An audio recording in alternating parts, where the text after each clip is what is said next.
Shoutout nga pala kay Michael Romero, bumili ng sapatos, at maraming salamat sa iyo kaibigan.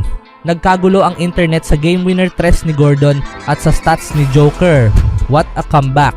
At Warriors, naalala ang tsansa kay Edwards na makuha sa draft. Golden State pala ang dahilan kung bakit umangat ang laro ni Ant-Man. Ngunit bago ang lahat, kung gusto nyo ng pangmatagalang basketball shoes, New Curry 12, mabibili lamang sa halagang $2,599. I-click lamang ang link sa comment section.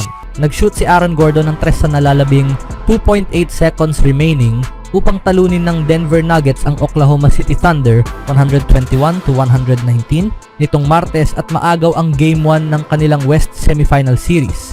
Tinapos ng Denver ang laro sa isang 19-6 run matapos maungusan sa halos buong laro, ngunit si Nikola Jokic ang tumangging magpahinto sa Nuggets. Nagpakawala si Jokic ng 42 puntos sa 15 of 29 shooting.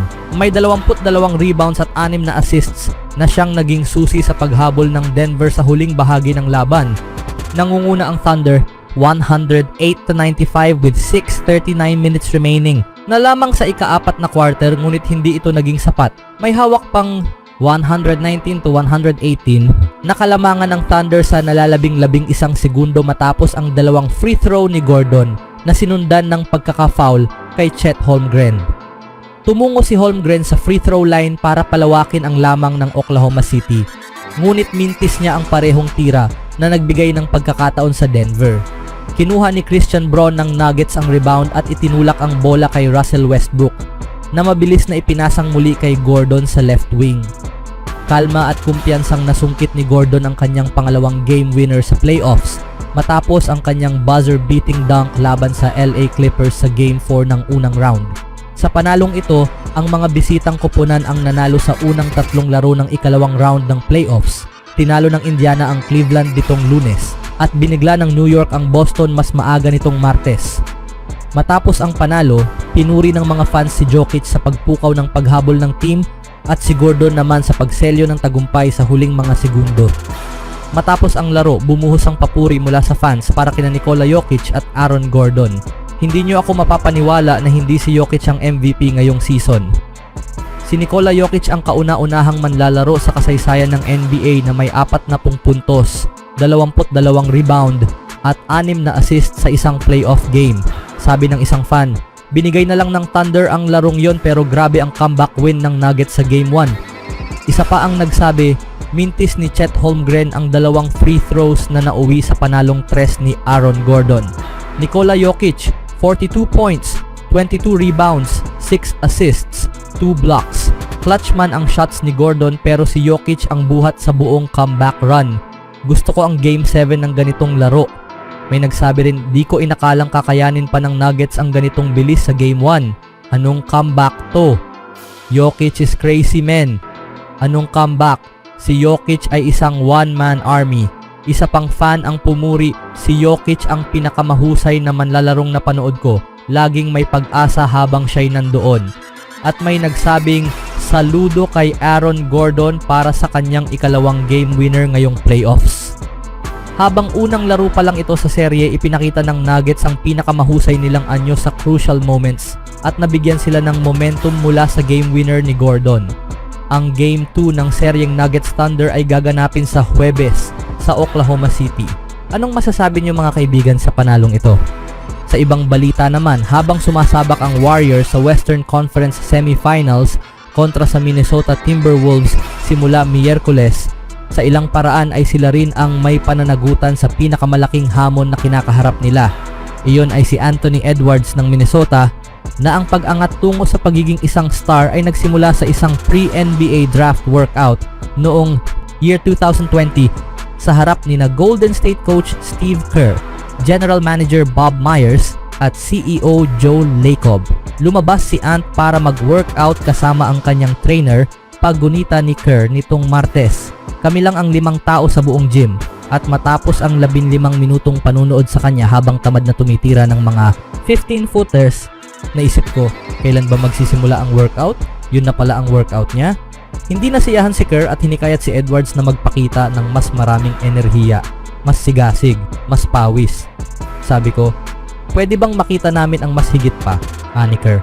At sa tingin ko, medyo nagulat siya, kaya tinaasan nila ang pace. Higit sa lahat, paalala lang yon kung gaano kabata pa si Ant. Sa tingin ko noon, hindi pa niya talaga alam kung ano ang ibig sabihin ng isang tunay na matinding workout. Si Edwards, na 19 na taong gulang noon at inaasahang magiging number 1. Isang overall pick mula sa University of Georgia, ay inakala na ginagawa niya ang lahat ng makakaya. Akala ko talaga pinaghihirapan ko na, ani ni Edwards sa mga mamamahayag sa Minneapolis noong summer 2023. Nang dumating si Kerr, ginagawa ko yung drills tapos paulit-ulit niyang pinapatigil, parang yun na yun lang ba meron ka? At ako naman, bruh, ginagawa ko na ang lahat. Gaano pa ba gusto mong hirap? Basang-basa na ako sa pawis. Hindi iyon sapat para sa Warriors na may hawak ng number 2 overall pick at isang taon pa lamang mula sa 5 sunod na paglahok sa NBA Finals kung saan nanalo sila ng 3 beses. Hindi rin iyon sapat para kay Kerr na naging kakampi ni Michael Jordan na kilalang walang kapantay sa kasigasigan at naging coach ni na Stephen Curry, Kevin Durant at Klay Thompson. Hindi hanggang sa gabing iyon pagkatapos ng workout nang lubos na makuha ni Kerr ang atensyon ni Edwards gamit ang pagbanggit ng mga pangalan. Sabi niya, kailangan mong makita kung paano mag-workout sina Steph, KD at Klay, ani Edwards. Patuloy nila akong pinagsasabihan, hindi ka nagtrabaho ng sapat. Kung kami ang may number 1 pick, hindi ka namin kukunin. At ako naman, damn, grabe naman yon. Tumimo sa isipan ni Edwards ang usapang iyon. Kahit hindi alam ni Kerr kung gaano kalalim ang maging resulta nito, gayunpaman, napansin niya ang pagbabago sa pananaw ng binata. Talagang naengganyo siya sa mga kwento tungkol sa mga taong iyon, pero hindi ko gaanong pinansin noon, ani Kerr. Bumalik kami makalipas ang 2 linggo para muling i-workout siya, at sobrang laki ng pinagbago. Todo bigay talaga siya at doon kami nakasiguro. Hindi kami sigurado noong una, pero pagkatapos ng pangalawang workout, sigurado na kami. Makikita mo talaga, sumasabog ang talento at karisma niya. Ngunit ang unang pagkikita nila ng Warriors ang nag-iwan ng aral kay Edwards na dala-dala pa rin niya hanggang ngayon. Habang pauwi kami ng trainer ko pagkatapos ng hapunan, nag-uusap lang kami, parang kailangan nating taasan ng antas, ani Edwards. Ewan ko kung paano, ewan ko kung anong eksakto ang kailangan nating gawin.